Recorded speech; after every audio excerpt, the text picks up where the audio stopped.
Welcome. Attention, please. Welcome aboard. Welcome to the No Comfort Zone podcast. It's time to get out of your comfort zone and live on purpose. Broadcasting to the world from Rockford, Illinois. This is your wake-up call. Warning. You are the solutions to all your problems. Stop thinking average. Become the hero version of yourself. Every day, every time, without fail, no exceptions. It all matters. You've entered the No Comfort Zone. It's time for a reality check. A long time ago, I talked about the Jerry Maguire movie, which I absolutely love, and the late, great Dickie Fox.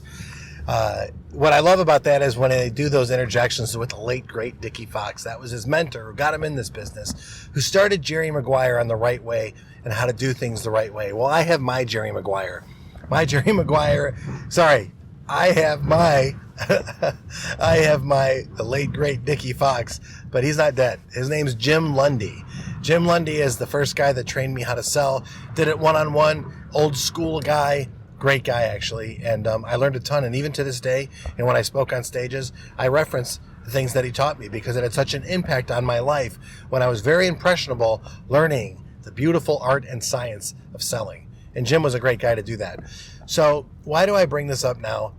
I'm bringing it up now because I'm not going to talk about sales training. I'm not even for 1 minute going to talk about sales training. I'm going to talk about communication. And communication and contribution and being a good friend.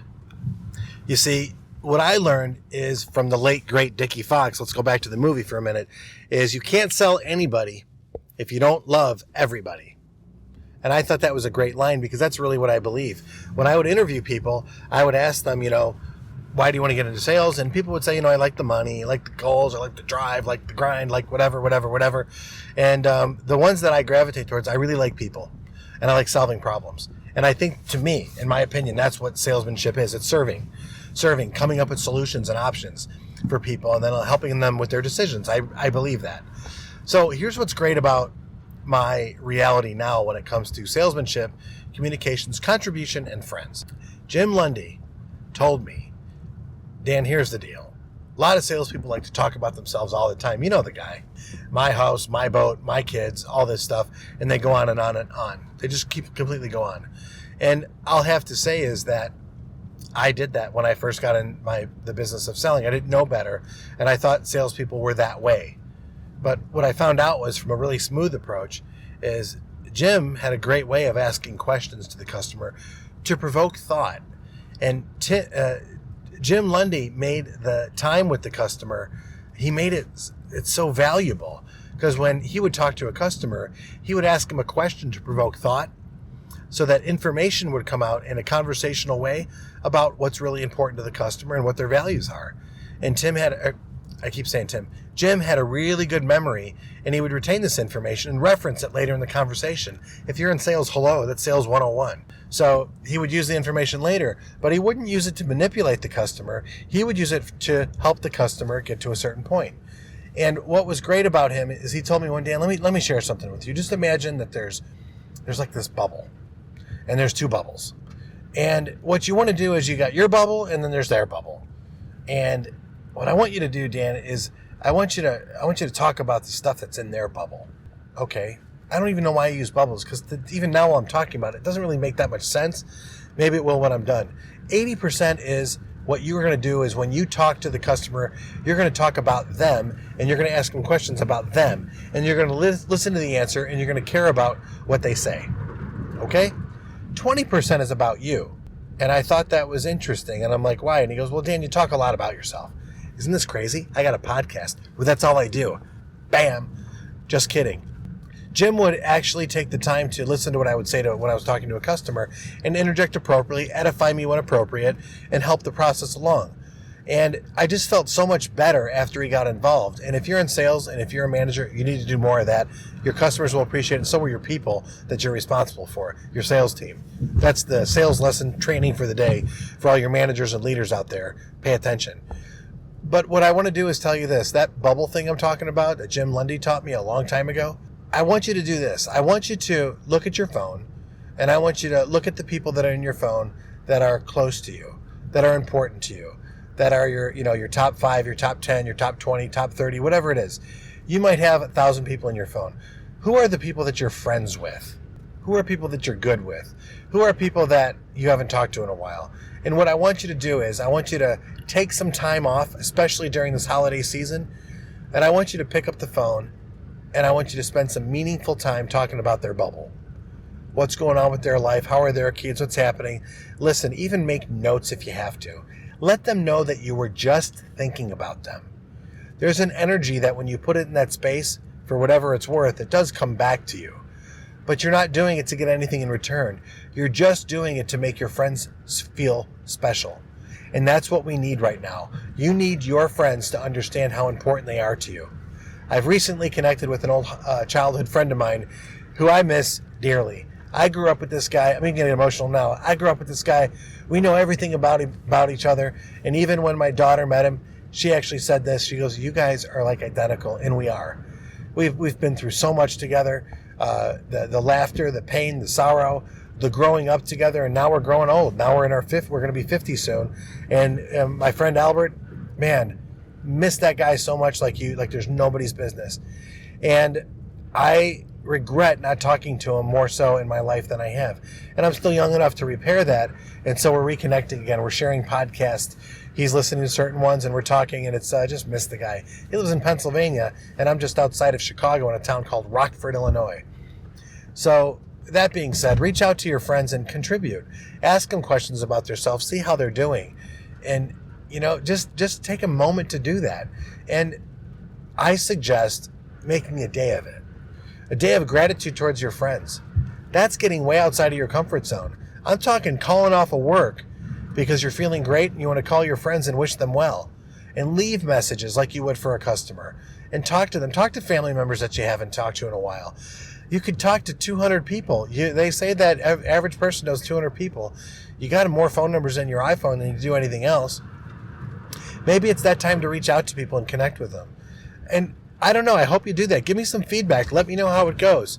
I'm going to tie a sales thing into this before I wrap it up. So about 7 minutes into this thing now, and I want to share this with you. I ended up getting involved in a transaction where I called my customers back at the end of the year because I was avoiding dealing with the regular retail rush that was happening because I was overwhelmed, I was tired, and I just wanted to go home. So I escaped to do my follow-up. And as I called one of my customers just to say thank you for your business, I appreciate the time you spent with me, going through the options, and deciding to ultimately buy from me. Thank you. Hope you and your family have a great holiday. The customer who I sold was actually a blind man. Mr. Porter said to me, he owned a very successful vending business in Chicago.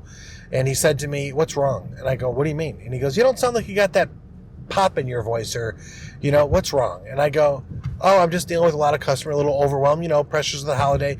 But I was thinking of you, and I wanted to reach out and just say thanks because it was a pleasure to meet you and your family, and I'm really glad we had a chance to work together." "That's really nice, Dan. Now I want you to do something for me." "What's that, Mr. Porter?" "Dan, what I want you to do is I want you to call all of your customers, and I want you to say what you just said to me, and let them know how much you appreciate them around this time of year." And I did. I cannot tell you the return on that phone call. I did it for about 2 to 3 weeks, calling people straight. I had a lot of customers, and I ended up calling all those people just to let them know that, hey, I appreciate you. I had a very good year. I wanted to thank you for that. I'm indebted to you. Couldn't have done it without you. And I really, most importantly, wanted to say from my family to yours, I really want to thank you for doing business with me. And I just wanted to let you know I appreciate you. And if there's anything that you feel that I can do for you, I'm a phone call away. And I did that. And I sent thank you cards out. I sent holiday cards out. And the return for my customers was amazing. That spring, I had people waiting in line to buy from me. It was just a moment of gratitude, how much I appreciated my customer base. That's business. That's just being in the relationship business. That's just knowing more about your customer's bubble. Thanks, Jim Lundy. And finding out about, I appreciate you and how are you and your family doing? And let's turn it over to family and let's turn it over to friends. What if you did that with your friends, the people you love and you care about? What if you just got out of your comfort zone, that area where the chaos and the drama, the stress, the deadlines, the goals, the pressure, the to and from and everything else, just set that aside for a moment. Take a deep breath. Pick up the phone and start calling your friends and just wish them well.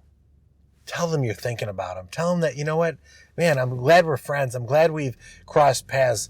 I'm glad we're in this together. Just was thinking about you. Remember the time when? Wasn't that great? And then move on. How much value will you bring to that person? Say, pay it forward. So really get out of your comfort zone and start calling people on purpose, with passion, and let people know that you do care. All right? So that's this podcast for tonight. I hope this came over clear. I'm driving in a snowstorm right now as I'm going, and I'm going about 20 miles an hour, and believe you me, it's not the smartest thing to do, but I never said I was the smartest guy out there. Get out of your comfort zone and live on purpose. Say goodbye. Want more of the No Comfort Zone? You can follow Dan on Instagram and Twitter at NoComfortZone1. Bye. Or on the web at thenocomfortzone.com. Bye-bye. Bye-bye. Thanks for listening to the No Comfort Zone podcast. Bye-bye. Bye-bye.